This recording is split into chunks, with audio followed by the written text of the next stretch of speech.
الحمدللہ وحدہ والصلاة والسلام علی من لا نبی بعدہ اما بعد فقد قال اللہ تعالی فی القرآن المجید وفرقان الحمید وبرہان الرشید وارشاد العظیم اعوذ باللہ من الشیطان الرجیم بسم اللہ الرحمن الرحیم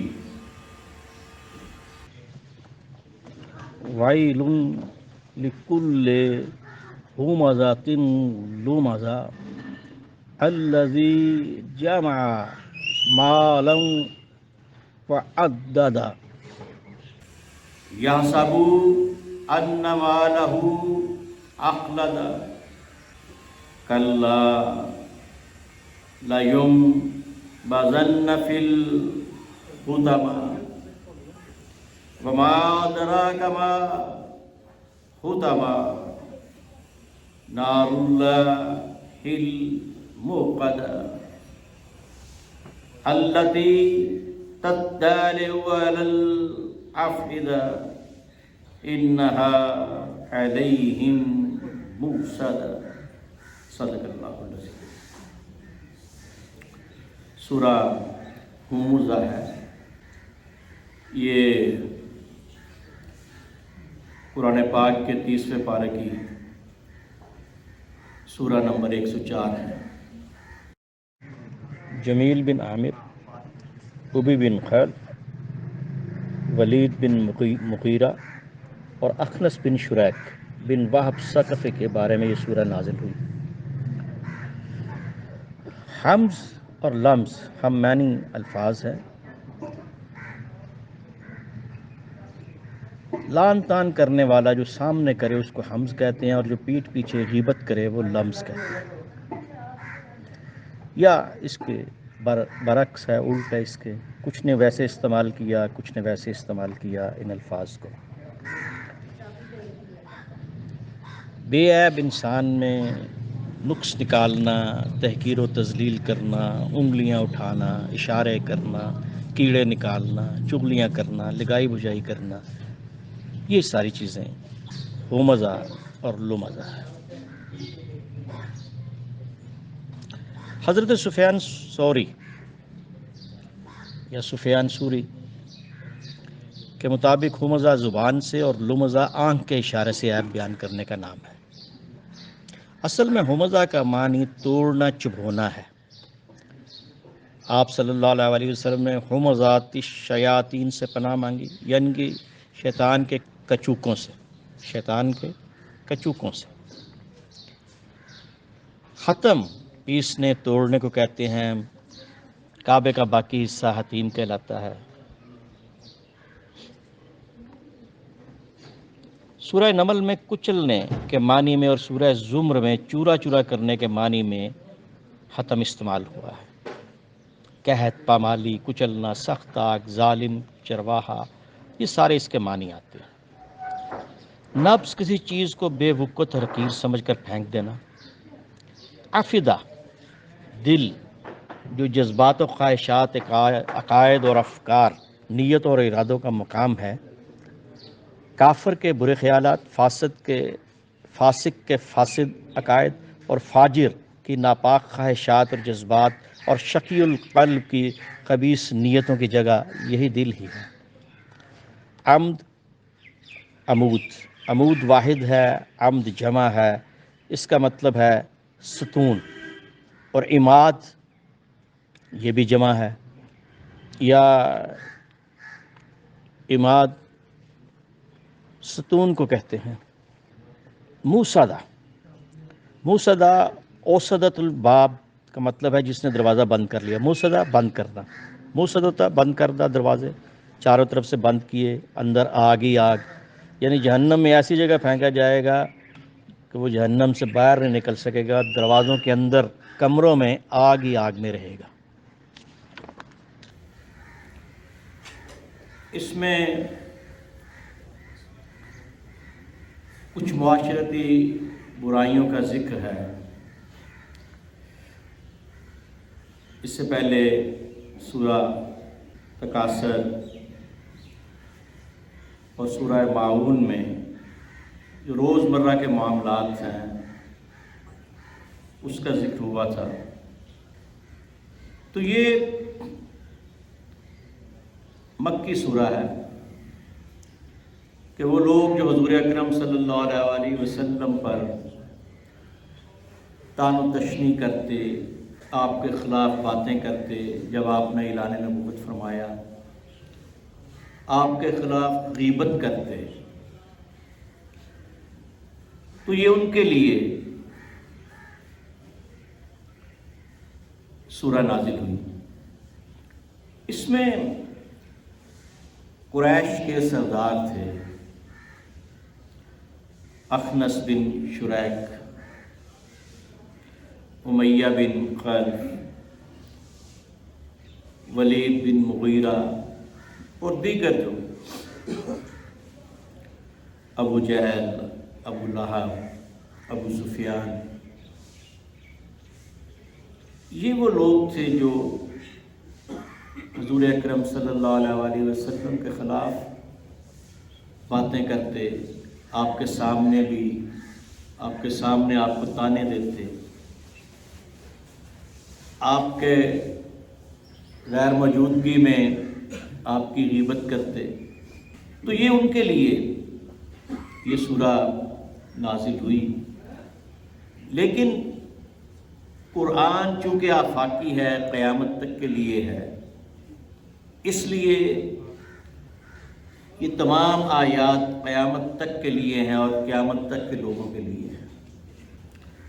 وائل، عربی میں کسی پر افسوس کا اظہار کرنا ہو، کسی کو کہنا ہو کہ کیا ہو گیا، اپنے لیے چاہے ہو چاہے کسی کے لیے ہو، اپنے لیے بھی ویل کا لفظ ہے، کسی کے لیے بھی ویل کا لفظ، یہ برائی کا لفظ ہے، یعنی افسوس کا لفظ ہے۔ قیامت کے دن لوگ افسوس کریں گے، وہاں بھی ویل کا لفظ ہے کہ ہم نے کس کو دوست بنا لیا جو ہمیں جہنم کی طرف لے گیا، ہم نے کیا کر دیا، کاش ہم ایسا نہ کرتے، تو وہاں پہ بھی ویل کا لفظ ہے۔ یہاں پر بھی ویل کا لفظ ہے، افسوس ہے، خرابی ہے، لکل، ان سب کے لیے، ہمزۃ لمزہ، ان سب کے لیے کہ جو منہ پر عیب کرے اور بعد میں غیبت کرے، پیٹھ پیچھے برائی کرے، جب آدمی موجود نہ ہو تو اس کے بارے میں گفتگو کرے۔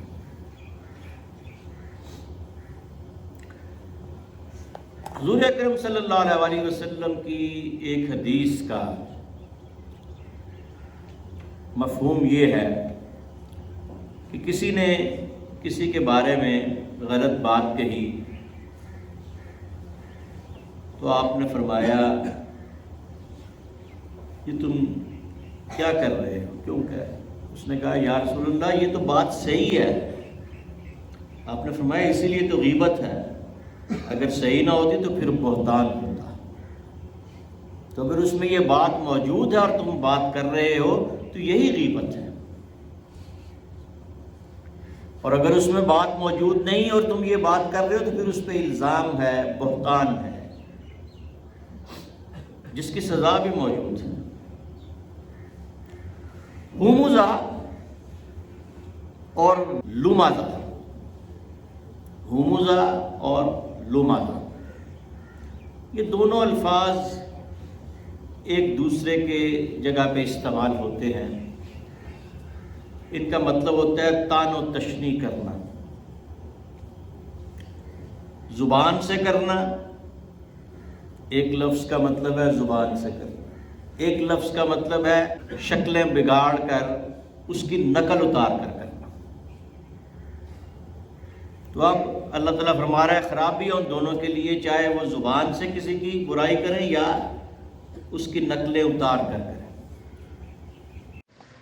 مروان کا جو والد تھا اس کا نام حاکم تھا. یہ حضور اکرم صلی اللہ علیہ وسلم کی نقلیں اتارتا تھا، اسی لیے آپ نے اس کو مدینہ سے 40 فرسنگ دور کر دیا. حضرت ابوبکر صدیق نے 80 فرسنگ، میل سے زیادہ ہوتا ہے فرسنگ، دور کر دیا. حضرت عمر فاروق نے اس کو 120 فرسنگ دور کر دیا. تو یہ سارے لوگ، یہ مدینہ کی بات کر رہا ہوں، یہ مکہ کی بات کر رہا ہوں پہلے کہ یہ جو اخنس اور امیہ اور ولید اور ابو سفیان اور ابو لہب اور ابو جہل، یہ سارے مکہ کی بات ہے. یہ مروان والا جو واقعہ ہے، یہ اس کا جو والد تھا، یہ اس وقت مروان 7-8 سال کا تھا. الذی جمع مالا وعددا،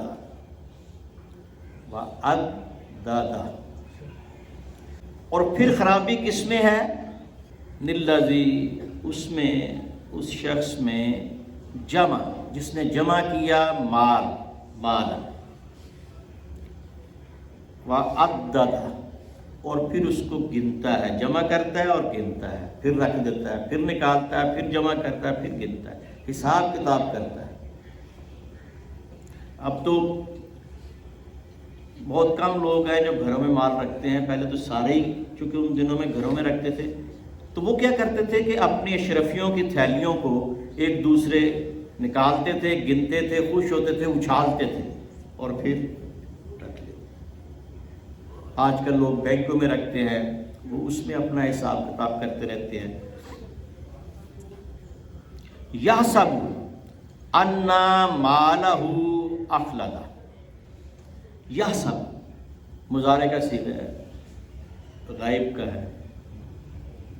وہ حساب کرتا ہے، یحسب وہ حساب لگاتا ہے، یحسب وہ حساب لگاتا ہے، وہ سمجھتا ہے. ان مالہ اخلدا، ان مالہ کہ اس کا مال، اخلدا ہمیشہ ہمیشہ کے لیے رہے گا. خالد، خلد، اخلد، جنت کو اس لیے خلد کہتے ہیں کہ اس نے ہمیشہ ہمیشہ رہنا ہے. جنت کو اس لیے خلد کہتے ہیں کہ اس نے ہمیشہ رہنا. خالد ہمیشہ رہنے والے، خالدین ہمیشہ رہنے والے، چاہے وہ جنت میں رہیں چاہے وہ دوزخ میں رہیں، جو ہمیشہ رہنے والے ہیں انہیں کیا کہا جاتا ہے؟ خالدین. اخلدا وہ سمجھتا ہے یہ ہمیشہ ہمیشہ رہے گا. کلا لا ينبذن فی الحطمہ، کلا نہیں، ہرگز نہیں، ضرور، بے شک، کہ وہ ایسی جگہ پھینکا جائے گا جو روندنے والی جگہ ہے، جو چورا چورا کر دینے والی جگہ ہے. جہنم کی ایک وادی ہے حطمہ، اس میں پھینکا جائے. فما ادرک مل حطمہ، آپ تو جانتے ہیں نا حطمہ کیا ہے، آپ نے تو معراج میں دیکھا ہوا ہے. جہاں پہ وما ادرک کا لفظ آئے نا، وہاں پہ حضور کو اس کا علم دے دیا گیا ہے. وما ادرک کا، تو جہاں پہ آئے یدرکا، تدرکا، یہ ابھی علم دینا ہے، یہ وہاں آئے گا جہاں قیامت کا ذکر ہوگا. انا انزلناہ فی لیلۃ القدر فما ادراک ما لیلۃ القدر. آپ نے تو پہلے جس دن قرآن نازل ہوا ہے اسی دن لیلۃ القدر دیکھ لی تھی، اس لیے آپ کو تو پتہ تھا، اس لیے کہا تھا وما ادراک ما لیلۃ القدر. تو چونکہ آپ معراج میں اللہ تعالیٰ نے آپ کو دکھا دیا تھا حطمہ کیا ہے. پہلی وہی جس دن آئی اقرا باسم ربک الذی خلق، وہ 27ویں رمضان تھی، اور وہی لیلۃ القدر تھی. آپ کو دکھا دیا گیا، اس لیے آپ کو کہا گیا وما ادراک. تو جہاں بھی ادرا کا لفظ آئے، وما ادرا کا، اس کا مطلب ہے کہ وہ علم آپ کو عطا فرما دیا گیا ہے. وما ادرا کا مل قاریہ، قاریہ کیا ہے؟ دہلانے والی. جہاں پہ قیامت کی ڈیٹ کا ذکر ہے وہاں پہ تاریخ کا، وقت کا، وہاں ادرا کا لفظ نہیں آئے گا، وہاں یدری کا لفظ آئے گا. لیکن ویسے قیامت کی ہول ناکے کا ذکر، وہ تو آپ کو بھی پتہ ہے قیامت میں کیا ہونا ہے، اس کی خبریں آ چکی ہیں قرآن اور حدیث میں، تو وہاں پہ ادرا کا لفظ. نار اللہ الموقدہ، یہ اللہ کی بھڑکائی ہوئی آگ ہے. التی تطلع علی الافئدہ، جو دلوں پر چڑھ جائے گی. افئدہ کیا ہوتا ہے؟ دل، اندر والی چیز، قلب بھی سے کہتے ہیں. انہا علیہم موصدہ، اور پھر کچھ ایسے کمرے ہوں گے جہنم میں جن کے دروازے بند کر دیے جائیں گے، اور ان کے اندر پلر جو ہیں، جو ان کے اندر ستون جو ہیں وہ آگ کے ہوں گے، اور آگ کی زنجیریں ہوں گی، اور ان کے کمرے بند کر کے ان کو اس کے اندر رکھا جائے گا. تو یہ اس کا ذکر ہے. اس میں تصوف کے بھی نکات ہیں. مال کی محبت اور اس کو گننے کی عادت منازل سلوک طے کرنے میں بڑی رکاوٹ ہے.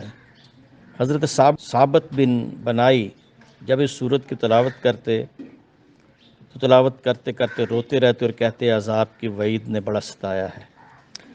تو مال اکٹھا کرنا اور اس کو گننا یہ اچھا نہیں اس کو سمجھا گیا. مال میں سے زکوٰۃ نکالنا، تقسیم کرنا، اس کو اچھا کہا گیا ہے. ہاں، جو مال کی زکوٰۃ نکل جائے وہ پاک ہے، چاہے تھوڑا ہے چاہے زیادہ ہے. وما علینا الا